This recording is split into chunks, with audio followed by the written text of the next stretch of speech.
ఉత్తర ద్వార దర్శనాల కోసం అధికారులు ప్రత్యేక ఏర్పాట్లు చేశారు. తెల్లవారుజామున పూజారులు ప్రత్యేక పూజలు చేసి ఉత్తర ద్వార దర్శనం కల్పించారు. ఉత్తర ద్వార దర్శనంతో సకల పాపాలు తొలగిపోయి సకల శుభాలు కలిగి వైకుంఠ ప్రాప్తి కలుగుతుందని భక్తుల విశ్వాసం. వరంగల్ వెంకటేశ్వర స్వామిని మాజీ ఎమ్మెల్యే గండ్ర వెంకటరమణారెడ్డి దంపతులు దర్శించుకుని ప్రత్యేక పూజలు చేశారు. ఈ సందర్భంగా ఎమ్మెల్యే జిల్లా ప్రజలకు వైకుంఠ ఏకాదశి శుభాకాంక్షలు తెలిపారు. మరి ఆ అవకాశాన్ని మీ యొక్క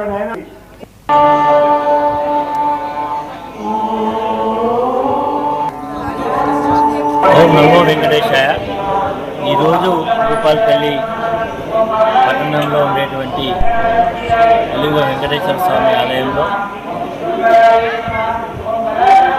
వైకుంఠ ఏకాదశి ఉత్సవాన్ని ఎంతో కన్నుల పండుగ జరుపుకుంటాము.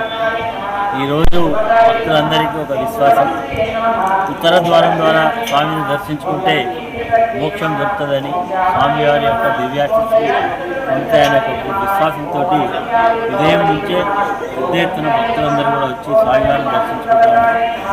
మరి వచ్చినటువంటి భక్తజనులందరికీ మరి వైకుంఠ ఏకాదశి సందర్భంగా శుభాకాంక్షలు తెలియజేస్తూ మన యొక్క కోరిన కోరికలన్నీ నెరవేర్చి స్వామివారి యొక్క దివ్యాశక్తులు పొందడానికి మరి అందరూ కూడా భక్తులు రావాల్సింది నమో వెంకటేశాయ.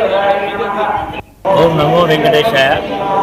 ఈరోజు శ్రీ మహావిష్ణుమూర్తి వైకుంఠ లోకంలో పాల కడలిపై నిద్రిస్తూ ఈ యొక్క ముక్కోటి ఏకాదశి రోజున దేవతలందరూ వెళ్ళి ఆ స్వామివారిని స్మృతించి, స్వామి మాకు రాక్షసుల వలన ఇబ్బందులు జరుగుతున్నాయి, మాకు ఈ యొక్క కాలాలు అనుకూలంగా ఉంటలేవు, మమ్మల్ని వైకుంఠనాథ నీవు పాలకడలలో నిద్రిస్తున్నావు కాబట్టి మేము ఉత్తర ద్వారం నుంచి వచ్చి మిమ్మల్ని మేము ఆరాధిస్తామని చెప్పి ఆ స్వామివారిని ఉత్తర ద్వారం గుండా వైకుంఠ ద్వారం గుండా ఆ యొక్క ఆరాధించి ఆ స్వామివారిని మేలు కలిపి మన యొక్క సస్యశ్యామలంగా ఉండాలి ప్రజలందరని చెప్పి ఆ యొక్క స్వామివారి అనుగ్రహం చేత రాక్షస సంహారం కలిగి లక్ష్మీదేవి మహిషాసుర మర్దిని అవతారం ఎత్తి ఆ యొక్క కర్కోటకుడు అనేటువంటి రాక్షసుని సంహరించి ఆ యొక్క దేవతలందరినీ కూడా రక్షించి ఈ భూలోకానంతా కూడా అనంత జనులందరినీ కూడా ఆయురారోగ్యంగా అష్టైశ్వర్యంగా ఉండేటట్టుగా ఈ వైకుంఠ ఏకాదశి తీర్థ శ్రీ మహావిష్ణుమూర్తి